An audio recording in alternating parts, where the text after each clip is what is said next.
Welcome to the Deep Dive. This is where we take sources you're interested in, pull out the key ideas, and, well, basically save you time while making sure you're properly informed. Think of it as your personal briefing on the essentials. Exactly. And today we're diving into some really interesting materials you shared with us.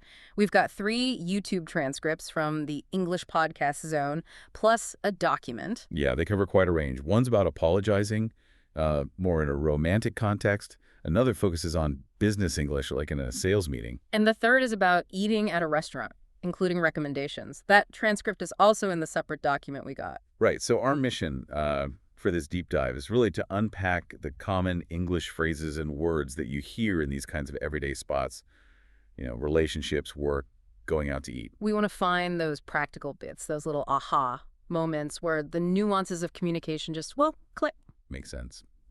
Okay, where should we start? How about apologies in relationships, that first transcript? Let's do it. The apologizing dialogue really throws us into a pretty serious chat between a couple. Lots of feelings. Apologies. Yeah, it's packed with phrases that show those subtle differences in how we talk about affection and disagreement. Totally.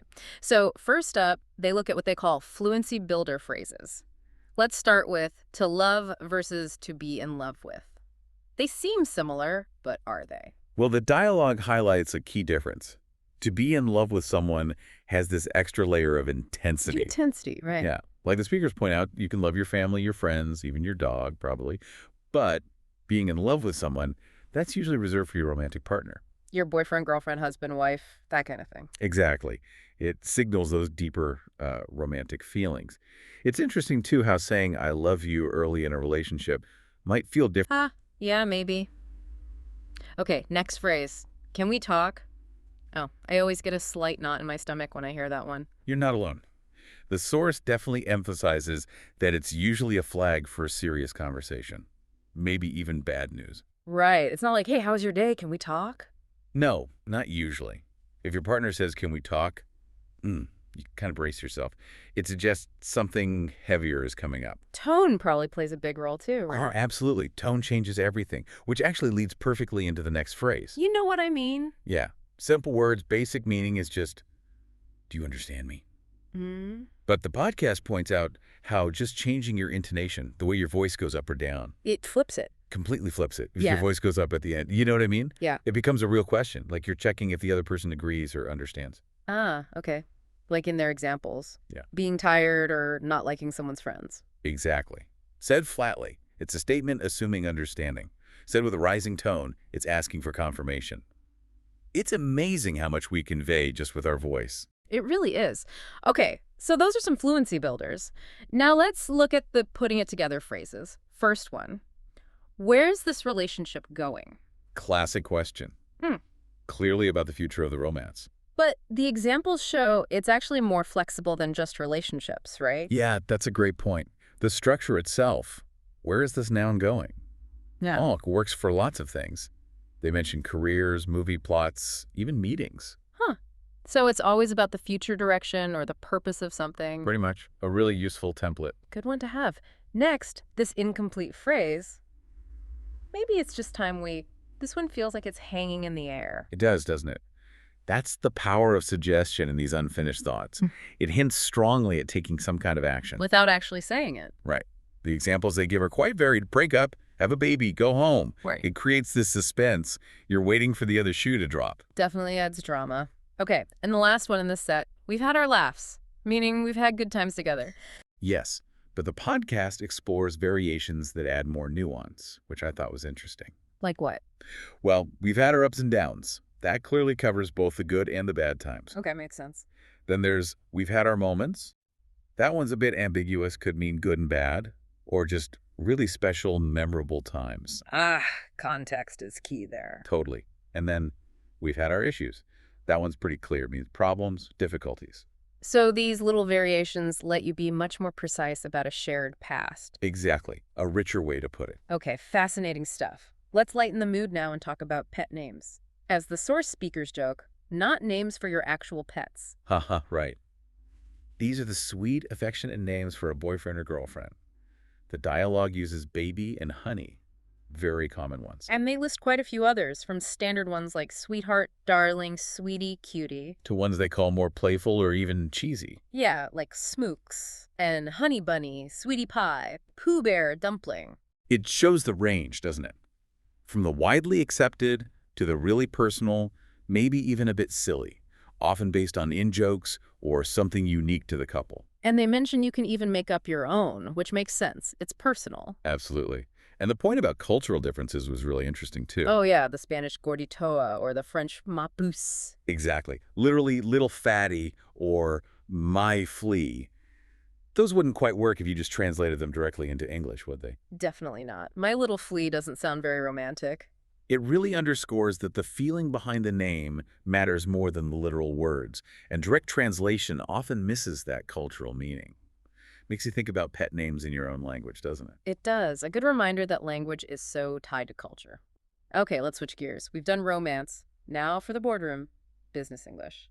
Right. This dialogue is a sales meeting, so think strategies, suggestions, responding to ideas. Before the phrases, they have a quick vocabulary preview. Drive sales. Simple enough. Increase sales. Sell more. And promotion. Not like getting a raise. No, not here. In this marketing context, it means a special offer like buy one, get one free. Right. Or maybe cutting the price for a short time, to boost sales. Got it. Okay, now for the language takeaway section.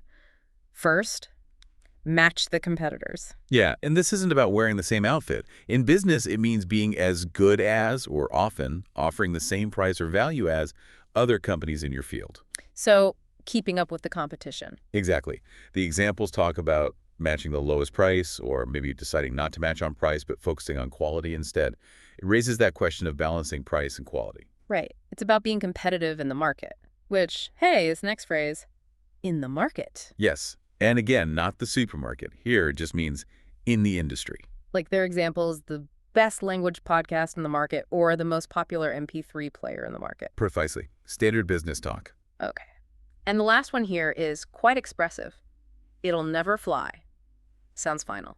It is pretty final. It's an idiom, meaning the idea won't work, it's impractical, or it won't get approved by the higher-ups. Like selling bikinis in Alaska, as they did. Exactly. Or a really expensive marketing plan that just costs too much. It's a way of shooting down an idea. So, yeah, use with caution. Definitely.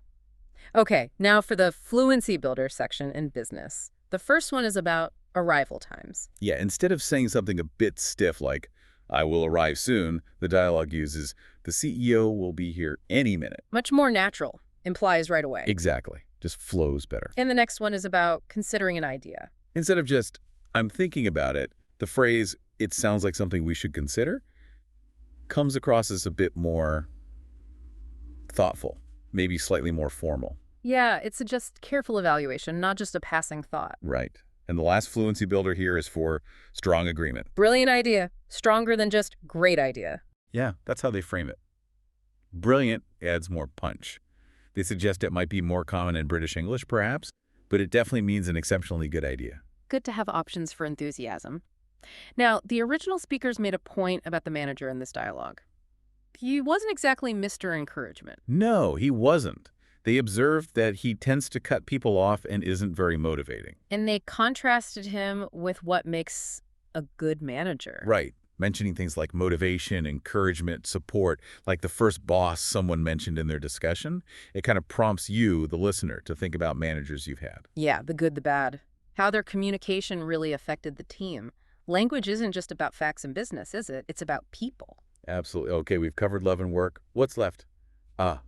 Eating at a restaurant. Our final deep dive. This dialogue and the related document are all about dining out vocabulary, making suggestions, that kind of thing. Sounds useful. The vocabulary preview kicks off with a couple of important, if slightly unpleasant terms. Food poisoning. Yep. Getting sick from contaminated food. And allergic. Right, when a specific food makes you sick, like the example, allergic to seafood. Important distinctions. Very important, especially when eating out or traveling. Okay, language takeaway phrases for restaurants. First is checkout. We heard this earlier, right? Yeah, meaning to look at or investigate. Does it mean the same here? Pretty much. Check out a new cafe, check out the menu, check out that restaurant someone recommended. It means go see, explore, look into it. Versatile. Okay, next, bistro. What exactly defines a bistro? They describe it as a small restaurant, often French-ish, not super cheap, but not wildly expensive either. Sort of cozy, informal. Nice. Sounds like a good neighborhood spot. Then we have not all that crazy about, this sounds like a polite no thank you. That's exactly it. It's a softer, more polite way to say you don't really like something. Yeah. Like, I'm not all that crazy about jazz, or Yeah. I'm not all that crazy about shopping.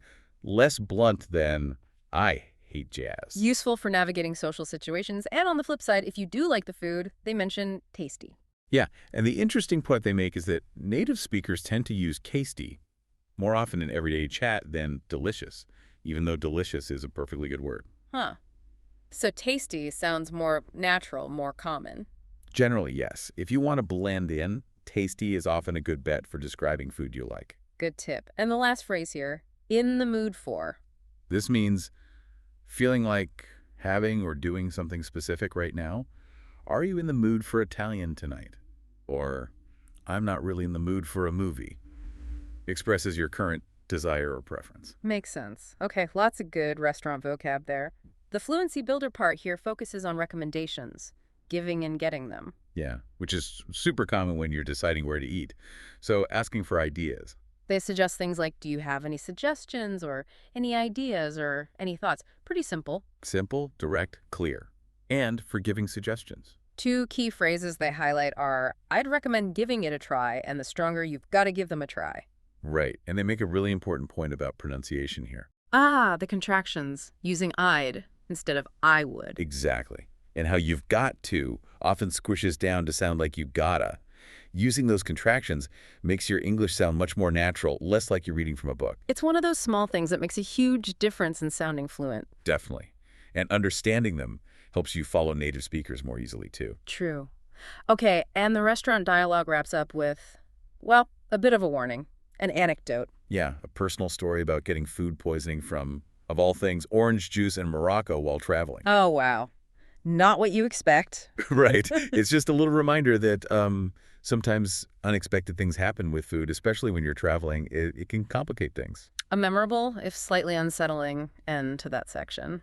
Yeah. Well, we have really covered a lot of ground today. We really have. From, the deep emotional talk in relationships to business strategies to just ordering dinner, a real mix of everyday English. And hopefully digging into these phrases and vocabulary from the sources has given you some practical insights, some useful takeaways for your own conversations. Understanding how these seemingly simple phrases work in context, the nuances, it's really valuable. These little nuggets, they really are shortcuts to getting the subtleties of English communication. It makes you realize how much is often unsaid or implied.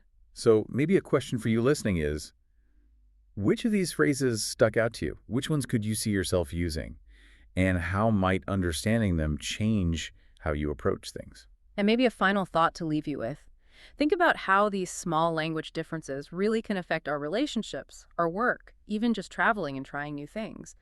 What other everyday phrases might have hidden depths or cultural meanings we haven't even considered? Yeah, it's a constant learning process, isn't it? Exploring language is exploring culture. Absolutely. Well, thanks for taking this deep dive with us today.